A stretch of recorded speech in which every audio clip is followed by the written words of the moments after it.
Yeah, like some refried beans or some shit. Man, I never understood that, man. Why the fuck you gonna refry some beans, man? Why not just fry that shit right the first time and get up? Look, man. Frying it right the first time. You know when they did that? No retcons, no rewrites, no half-hearted explanations down the line. 40 years later, and it still is what it is. Why don't we take a look?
In Kung Fu, speed defines the winner. Those words have stuck with me ever since I first heard them in Chinese and read them in English. And no series embodies that more than Dragon Ball Z. And to be clear, while Dragon Ball set the foundation, Z, as it came to be known, mastered it, and in doing so established the greatest threat to the Dragon World as we call it. The use of Ki is the most obvious depiction of strength in Dragon Ball Z. We see the build of Goku's pitiful Kamehameha to the world-destroying iconic Turtle Wave Motion Blast that we've come to know and love. The one we've all imitated at least 1,000 times before we ever really called ourselves fans. The very one I did just now.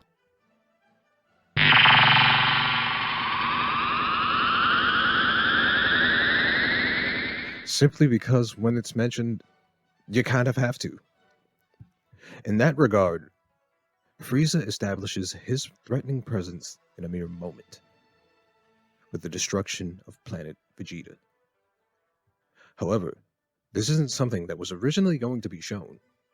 So how is it that even before the destruction of planet Namek, that Frieza is established as an overwhelming threat?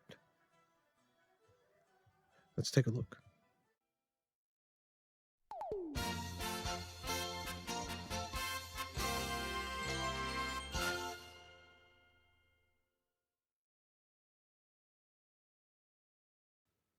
Building a strong and durable body is the first step. The second is speed, and I feel that has played the biggest part in the martial arts aspect of the series. While ki blasts and beam struggles have become the norm, at the opening of Dragon Ball Z, this is not the case. So before we get into that, let's take a brief look at the beginning. That is, at our main character, Son Goku. He's been trained by great teachers, his grandpa Gohan, who gives him his foundation in martial arts, Kame-Sennin Muten Roshi, who takes him to the next level, increasing his already above human level strength and speed even more. And lastly, Kami, the Guardian of Earth, who trains Goku even further in a fashion similar to Muten Roshi, enhancing his already solid foundation and introducing his weighted clothing into his training regimen. With that, he achieves his goal of becoming the strongest man in the world, winning the Tenkaichi Budokai after defeating his new rival, Ma Jr. I mean, King Piccolo. No, wait, I mean, just Piccolo. Right. This one's just Piccolo, right? Yeah, okay. He's 3 years old. And so, after beating up a 3-year-old and becoming the champion, Goku begins living a peaceful life for about 5 years. Then his lonely brother shows up, and that's when we step into the only territory left: outer space. Raditz is the tutorial mission that Goku needs to learn the new mechanics. He's beyond anything the two fighters could have imagined.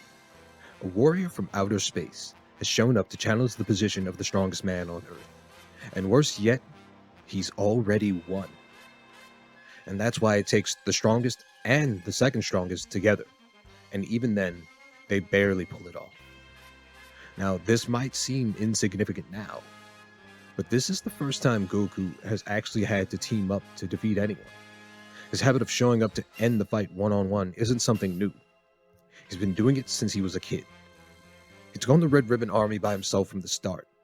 He ran through King Piccolo on his own, and he defeated Piccolo in a one-on-one bout to determine the world's strongest. And right now, all of that means very little. His older brother has shown up, broken his ribs, taken his son, and demanded he kill everyone on the planet, as if that's reasonable. Kinda wild. But if you ask me, Raditz was just lonely. But that's another topic for another day, though. What matters now is that Raditz is faster, stronger, and he has a level of ki beyond anything they expect. He has them completely overwhelmed. However, thanks to the latent power of Goku's son, a trump card from Piccolo, and Goku's ultimate sacrifice, Raditz is eventually defeated. And that too means very little, because as it turns out, he wasn't even that strong. He tells them that there are 2 other Saiyans stronger than him that will be arriving in a year, taunting them with a premonition of death before Piccolo grants him his own sweet release. And with that, the Saiyans, Nappa and Vegeta appear, and begin to make their way to Earth. So, let's recap. Goku, the strongest man in the world, and Piccolo, the second strongest, were so overwhelmed by Raditz, it took both of them to defeat him, along with an assist from Gohan. And even with all of that, plus the tail strategy, it still cost Goku his life. But it is worth noting here that Goku and Krillin were at least able to speak this time. When Krillin died, his friend was waiting for him, and he had the unfortunate task of finding his body. And I still think that's one of the saddest moments in Dragon Ball.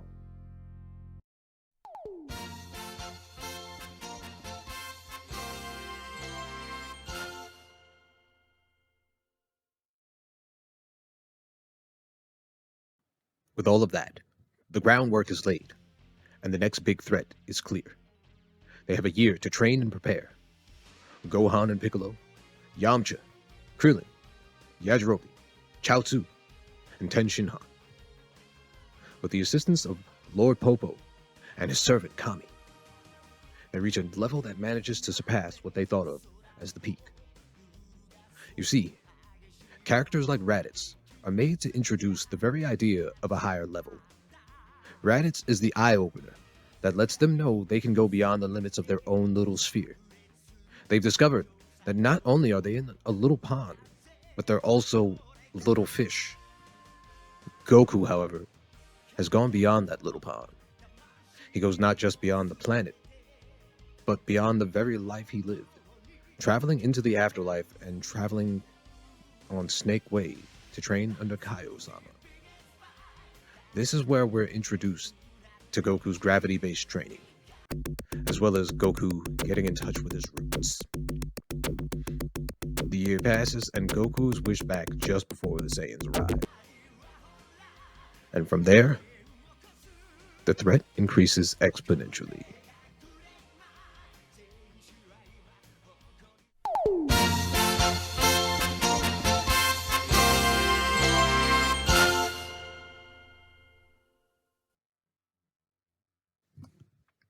As soon as the Saiyans arrive, we are immediately shown the difference between them and Raditz, as Nappa wipes out a city just because.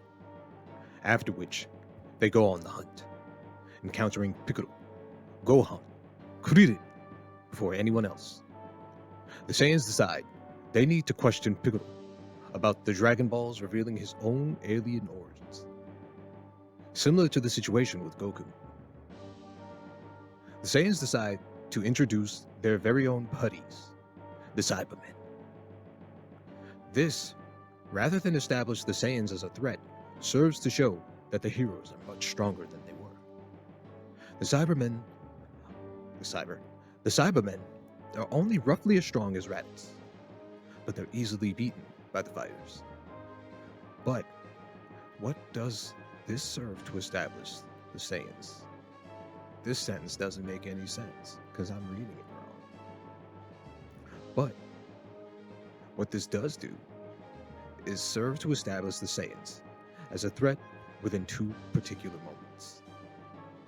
When Ten Shinhan defeats the Cyberman, he doesn't deliver the killing blow, a sign of his own reformed nature since his days as a Crane School assassin. He has gone from killer to fighter. But this is no tournament. As Vegeta kills the Cyberman, it makes something clear. You aren't walking away from this if you don't win. That's all there is to it. Someone should have taken note. Now, this sets the tone for the second moment, which is the death of Yamcha.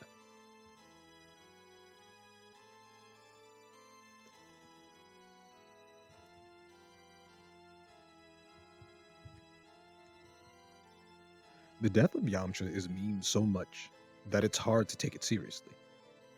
Even the recent stories have poked fun at it, which tells me that the writers don't understand the source material. Don't get me wrong, I like Dragon Ball Super, but it has the same problem that Dragon Ball GT has. It's written by a fan, and not the man himself. That doesn't make it bad. That just means it's going to miss what it was that made these concepts and ideas so iconic and memorable in the first place. For instance, let's touch on what this fight with Yamcha teaches us. Up until now, we've been given the grace of being able to watch these fights as if we were on the same level of these fighters. But it's through the lens of Gohan that we get a clear picture of just what these battles are really like in the eyes of an average person, since he has no experience with a real battle like this.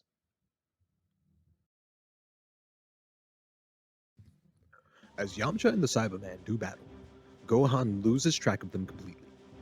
He has to learn to use his ability to sense ki in order to keep up with the fight, as we see everyone else following along without issue. There's a touch of this during moments in the Tenkaichi Budokai, but nothing to this level. Yamcha manages to take down the Cyberman, but he failed to pick up on the message. The Cyberman, however, did not, and refuses to die for nothing. When Yamcha lets his guard down, the Cyberman takes Yamcha along for the ride, catching everyone off guard, and as Yamcha lay in a smoking heap, the Saiyan Vegeta disrespects him. The opponent didn't come here for an honorable fight. They came here to take your shit and kill you. You see, Yamcha's death wasn't just some hilarious meme like it's seen as today. And this moment was a clear sign. The danger here is real. While he might not be the strongest man standing there, Yamcha is still one of the strongest fighters the planet has to offer. And in a moment, he's lying on the ground, lifeless. The consequences of losing are clear. This isn't just a fight. It's a fight to the death. This isn't the Tenkaichi Budokai, as I've said. But keep this in mind. Like Ten Shinhan, Yamcha won the round, but not the battle. If you ever used an instant kill in Guilty Gear, the original, you probably get it. Yamcha didn't die because he was weak. He died because he let his guard down. Like the Deep Sea King said, every punch must be thrown with the intention to kill. On a side note, we also see Bulma and the gang watching as Yamcha dies, and part of me wonders, was this the moment?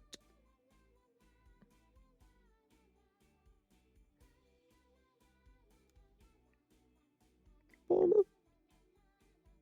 Was it?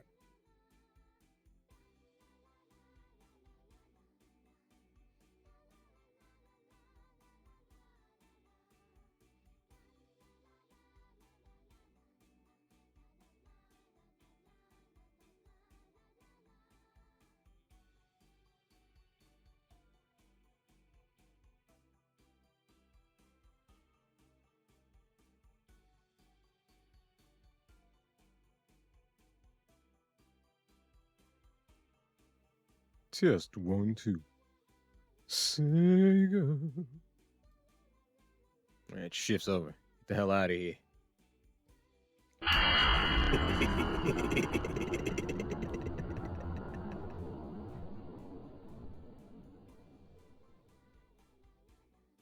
guy's so fucking creepy. Alright, new guy. You're up. And make sure you hold it right. If this shit's wobbling, your ass is fired.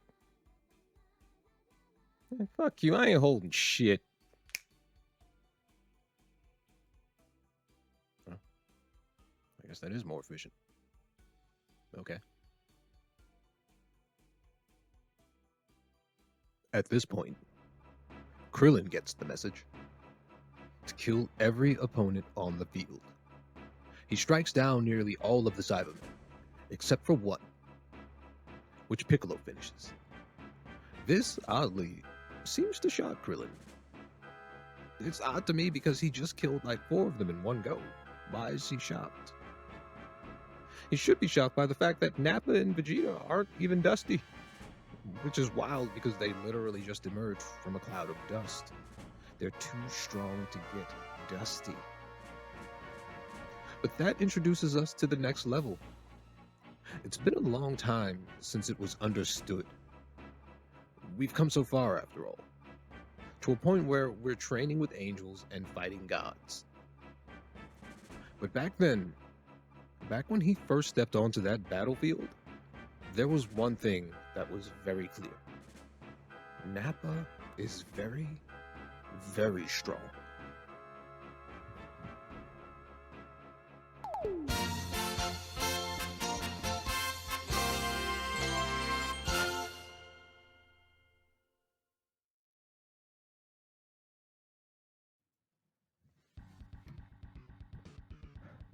There's one thing in particular that I've always hated about DBZ games. For some odd reason, as if they've never seen the damn show or read the manga, Nappa almost always plays like some clunky idiot brute, which not only undermines just how much of a destructive force he actually was, but also tells me once again that the source material is just not being considered. Something that in all honesty seems to have been the case since Oob and Goku flew off into the sky. Nappa wasn't just some dumb brute. He was a seasoned veteran, more experienced than anyone on that battlefield. He may have been weaker than Vegeta, but that's the point. For as strong as he is, he's still leagues below Vegeta. You see, in this scenario, Nappa is the big threat, but Vegeta is the real threat. And these things both lend themselves to Frieza being the last real threat. But I'm getting ahead. Now, one thing to remember about Nappa is this. When it comes to the main battle, the only one he actually killed was Piccolo. Yamcha was down before it even started. And I have to wonder how much of a difference his presence could have made. No doubt victory was still out of reach, but maybe they would have lasted a bit longer. And this is where I highlight Krillin's emotional reaction as a mistake. It's understandable that he thought his power would be enough to kill.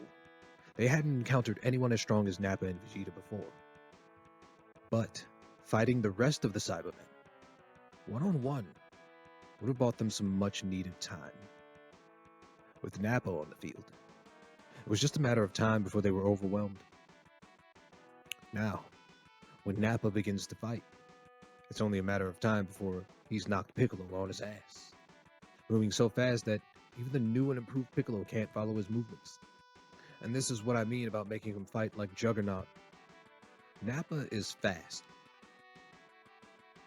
accurate, skilled. He is a warrior, not a drunk at the bar. And he proves that when he knocks, yes, knocks, Tenshin Han's arm clean off. I'm still surprised the Ocean dub actually showed that back in the day, but I guess trying to edit his arm on in the footage was more work than they were willing to do. Tenshin Han is completely overwhelmed as he fights Nappa one-on-one. And as Piccolo tells the others of his plan to jump Nappa, Vegeta eggs them on, because Nappa is not his friend, but his employee. So why wouldn't Vegeta make it work? With Tenshin Han being nearly taken out, we get our first example of Nappa's real strength, when Chaozu self-destructs in an attempt to take Nappa with him. Chaozu's attempt to self-destruct proves to be absolutely useless, and I used to disrespect the fuck out of Chaozu for this. But, as I've said before, I've grown, and I see the moment differently. He simply did the only thing he could. If the Saibai man self-destructed because it knew it was going to die no matter what, then Chaozu felt the same. But, rather than simply thinking of taking an enemy with him, his thoughts were of those he hoped to help at the cost of his own life.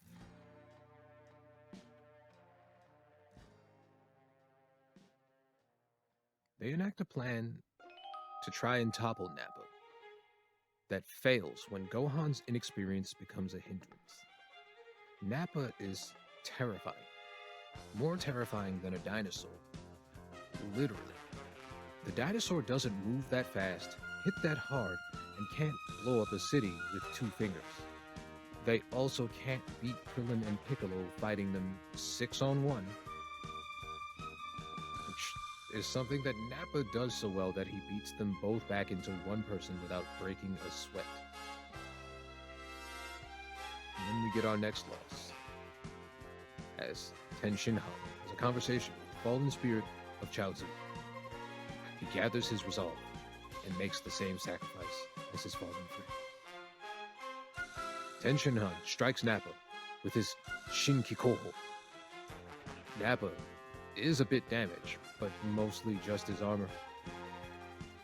But clearly the move had some effect, and that's good, but not good enough, as Tenshin Han collapses and expires. Nappa stands tall, 2 down, and he hasn't even tried to kill anyone yet. So far, Nappa has been playing around with the strongest beings on the planet.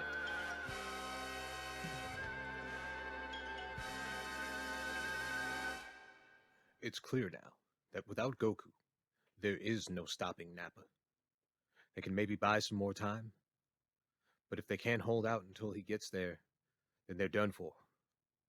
And this is where Vegeta makes a very familiar mistake. He decides to wait for Kakarot. Rather than considering that taking them out now and waiting for Goku to show up would be a better idea, Vegeta grants them time to wait until he does. Show up, that is. This allows Nappa some free time to make a joke out of Earth's military. When things resume, nothing has changed. Nappa is still more than they can handle. An attempt at pulling his tail backfires, as Piccolo finds himself unconscious for a few minutes after a brutal elbow to the dome. Krillin tries a new technique, which may have gotten the job done if not for Nappa's more intelligent counterpart. After which, he attempts to take Krillin off the battlefield for good, but Piccolo arrives for the save, providing Vegeta with some amusement. With all of this going on, Goku is making his way back. Like Vegeta's habit of allowing his enemies a chance to knock him out, Goku's habit of being late is a key character trait. However, when the others sense Goku's power level, Vegeta checks his scouter to find that it's reading 5,000. which Nappa can't believe because this means that Kakarot is now at least as strong as him. This is when Vegeta actually makes a reasonable decision and tells Nappa to kill them all immediately. Of course, it would probably be a lot quicker if, he did it himself. But why would he sully his hands? Because of how this story ends, that's why. So, as we know, Nappa ultimately kills Piccolo, who sacrifices himself for Gohan. But not before Vegeta reveals that the Namekian homeworld will likely have a set of Dragon Balls as well. And so, we're already set up for the Frieza saga with this. Now, one thing I want to note is how they handled this situation compared to what we've seen. It may have been a bit of a blessing for the protagonists. Had the Saiyans shown up on a mission instead of a personal errand, they may have simply gone into Oozaru form and destroyed everything.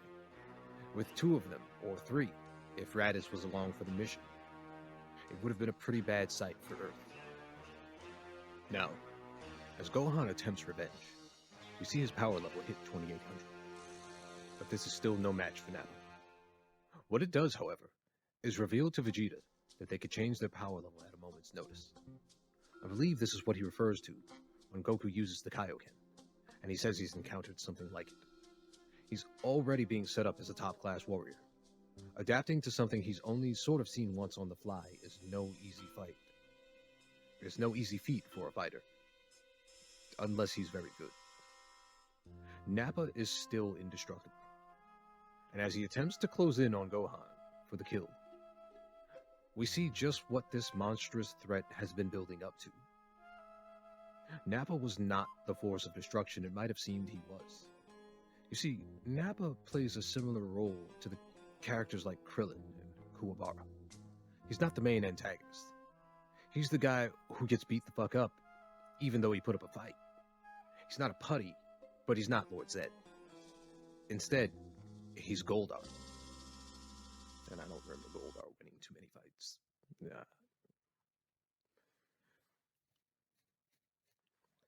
The reason Nappa has been built into this threat is twofold. To show how powerful Goku has become when he dismantles him in moments, using the Kaioken technique, which only happens after he completely embarrasses him.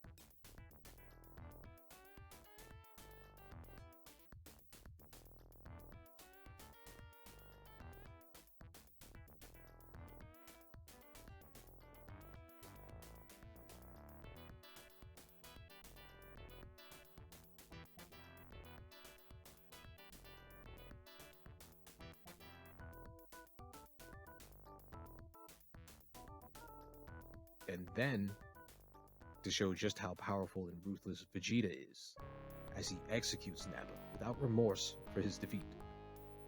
It's interesting to note Nappa's reaction. He doesn't react as if this is just a matter of course, the way Toguro or Wolfgang Krauser did, but with shock and devastation. He can't believe Vegeta has betrayed him. Nappa is hurt.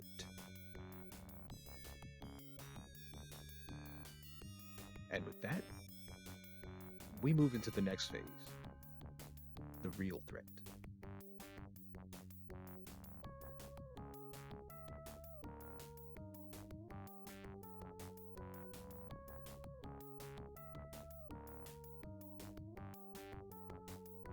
See, what's interesting to note about Nappa is he genuinely thought of Vegeta as a comrade, even though he himself